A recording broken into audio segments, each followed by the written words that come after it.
Alright, the Devil's Lair. So this will be applicable for Grandmasters as well, but this any of the clips here that you're seeing is done on Master because Grandmasters is not out yet. So Lightning Crystals is a modifier in this one, so I will be showing most of the examples will be of a Void Warlock, just to see, like, we don't want to depend on that one for a guide. It's really the ultimate cheese is this Lightning Crystal thing. Super fun, so I definitely suggest you guys try it out. Especially for Titans, just spamming grenades. Oh, so much fun. It's what Arc 3.0 should feel like. I wish it felt like this just normally. So the first part here, basically you have two options. One, you can jump on your Sparrow and just go through this whole thing, or you can push through on foot here. So on Master, probably going to be pushing through on foot. You can do it on Sparrow too, it's just you're not going to make it half the time. Up to you. So I prefer the left side. You can do the right side. I mean, why not? But for me, it's just out of habit, I guess, more than anything else. I do the left side. I'm more comfortable with it, so it's easier for me. But who's to say, if you've never done this before, there's any difference at all between the right and left? For all I know, it's just because I've always done it on the left. That's why I think left is the best.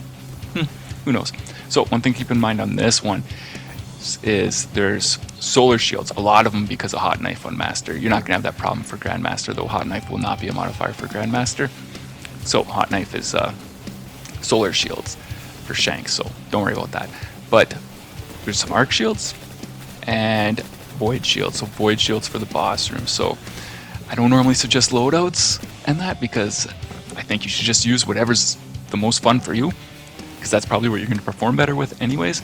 But void, I'm going to suggest you have a void weapon, if nothing else for the servitor babies during the boss fight.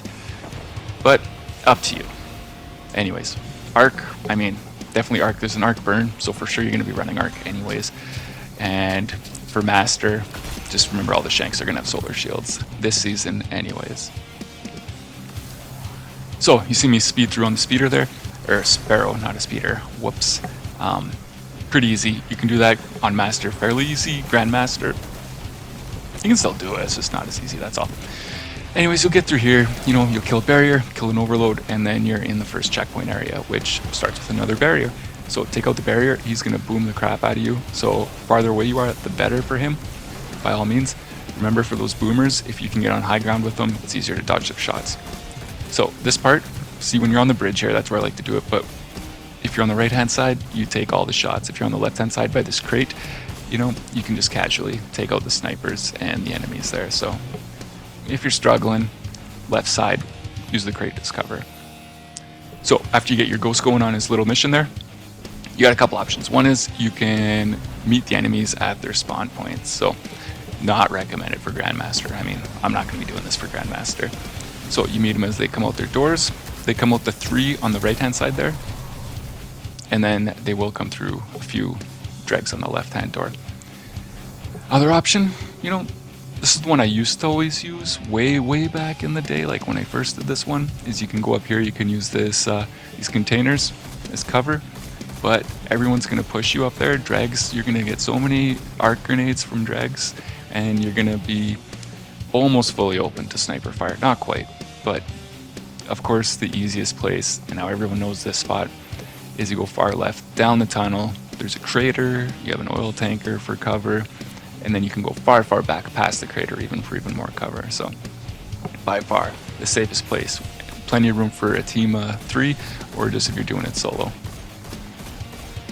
So as far as the waves go, so if you don't know, you have the first wave, all fallen. When that's done, you have the Shanks spawn. After Shanks, you have Fallen and Hive mixed together, and then after that you have more Shanks, and then after that you have the last Fallen wave. So that's the order of things. So mixing with champions. So what you got an overload for the Fallen waves, and then the Hive spawn a barrier. Fairly easy. So you can go from the crater, where you can use this oil tanker. Just remember, if you're on the oil tanker like I was there, you're open to one of the snipers in the far back. Now, behind the thing, not the safest area here, but you can just, you know, pop out, throw a grenade, pop back in. Totally cool. Dregs are still going to throw their grenades at you, so keep that in mind. Safest spot by far is like far back, past the crater even here. I'll show in a second here, right here. All the way back. And the only ones that are really going to push you are the champions there, so. Other than that, you can kind of take out things as you please. The invisible marauders that spawn in the final wave of Fallen there, or second Fallen, anyways. After that though, the next section that might kick your butt a little bit is here the first servitor when you're outside in the walker checkpoint. So the snipers on the roof of the closest building there, you want to try and take them out first. If you're unlucky and they become immune, or the other enemies just for that matter, immune from the champion, you can always use your super just like this to kill anything that's immune. Now, secondary thing to watch out for is there's snipers even farther back on another little mini house / shed. You'll see one take a shot at me right there. Those guys can be a bit of a problem, but just a little hot tip for them is if you stay farther back, they don't shoot you. So here's an example. So right there, they're shooting at me. Yes, yes. So when I keep going back though, a little bit farther, there, stop shooting at me. So I don't know, about the midpoint of this little house that I'm in and back farther, you're safe. Anything farther forward, you know, closer to the front half of this little shed or the entrance, they will shoot you. So right there, you can hear right here, I'm safe. Anywhere closer, they start shooting. Keep that in mind. If that'll help you with the barrier or not, maybe. So anyways, after that, when you push forward, the Briggs will drop in. Just watch out for the walker here. If he can see you, he's gonna shoot a missile at you with his little laser beam there. It's not really dangerous at all though, so it's only if you're not paying attention. Sometimes, you know, even myself, I don't notice he's got line of sight on me, and then bam, I'll get hit by that big bomb missile thing. So right side, I mean, you can always walk down this walkway. Pretty easy to kill the Brig from here, even the overload that's underneath my feet there. But safest place by far is on top of the house here. So there's snipers way back by the walker there, and the walker himself, but you're safe here. Now, if you find you're getting hit a little bit when you're up here, it just means you're too far forward on the roof. If you go back farther, not dissimilar from that other room, you'll be fine. Now, another thing with the snipers here, how snipers work. Okay, this is the mechanic for snipers, how they work. They're aiming at your upper chest.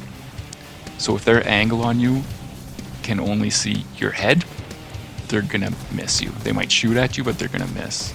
Does that make sense? If you imagine you're them and you're far back, their perspective is just your face, they're gonna miss.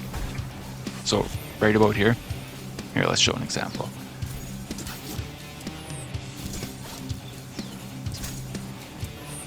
So right here, I'm just far enough forward that he's shooting at my chest and he misses. He actually hits that little barricade in front of me here, that little scaffolding thing there.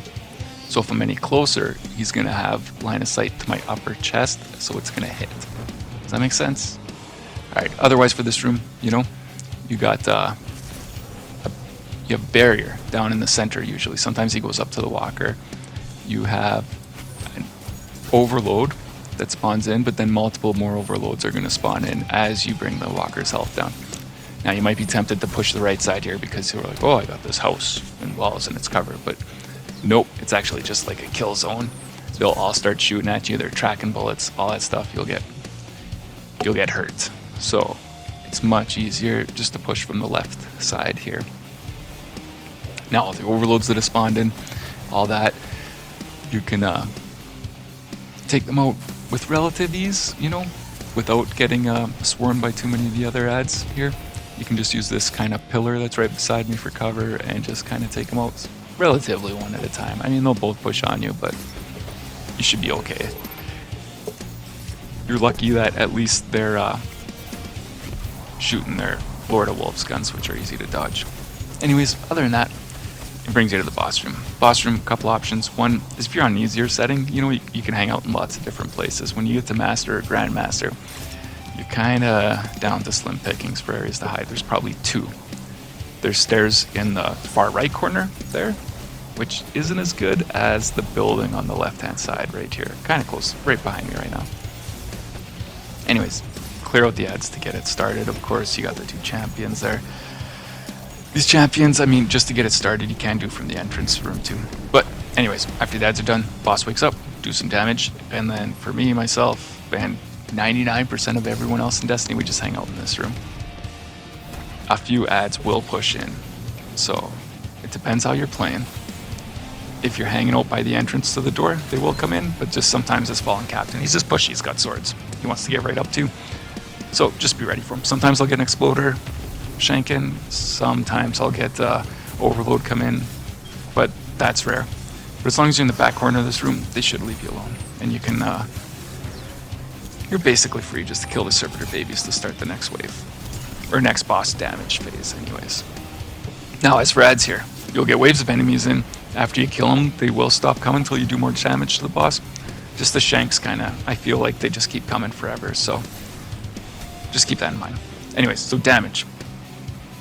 I threw a grenade to distract the enemies, and then I just run down here every single time. And the boss is just always close, so you can, you know, I can chuck my Nova Bomb at him, I can use my heavy.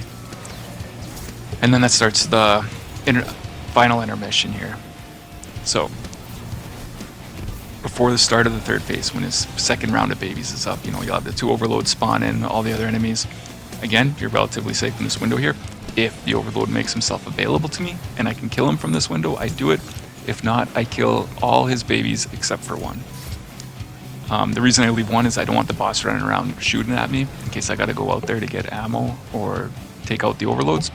If I leave just the one baby servitor, you know, I just have to worry about regular ads and the overloads, which is much easier, trust me. So after the overloads are taken out, you're free to, you know, run around, kill the ads, kill the wave of shanks that's currently in there, and then go collect ammo, whatever you need. Keeping in mind that the shanks will come back on a regular basis, so either way, kill the last overload, and then kill the last baby servitor, and then the boss is good for damage. Now more ads spawn, of course, but I just run down here, do damage. As soon as I start getting shot at by ads when I'm down here doing damage, I bail, usually, because your health can be gone in an instant, especially in Grandmaster. So I do damage. As soon as they notice me, I bail. I come up here, throw a grenade to bring their attention back to this window, and also to kill some of them. But their attention's on that window upstairs. I have time to run down here and do some more shots. See, shooting at me. I'm being kind of a big baby here, so I'm gonna run away. I probably could have killed the boss there easily, but it's Master. Grandmaster, I wouldn't call myself a baby, just prudent. So anyways, yeah, I just do that over and over again until the boss is dead. So it's pretty easy, pretty casual, I'd say. Nothing crazy. Like if you're not doing a speed run, you just take your time killing the boss from the basement there. It's not 100% safe, but pretty safe. Other than that, I mean, unfortunately no super cool cheeses here for this part, or this Devil's Lair strike, which is rare. I mean, you think there would be because it's one of the original strikes, but there used to be a far cheese way back on the other side you could run to, but that's all out of bounds now, unfortunately. Either way, I mean, I doubt you really learned much on here, but hopefully, that'd be cool if you did. Anyways, like, share, subscribe too. Yeah.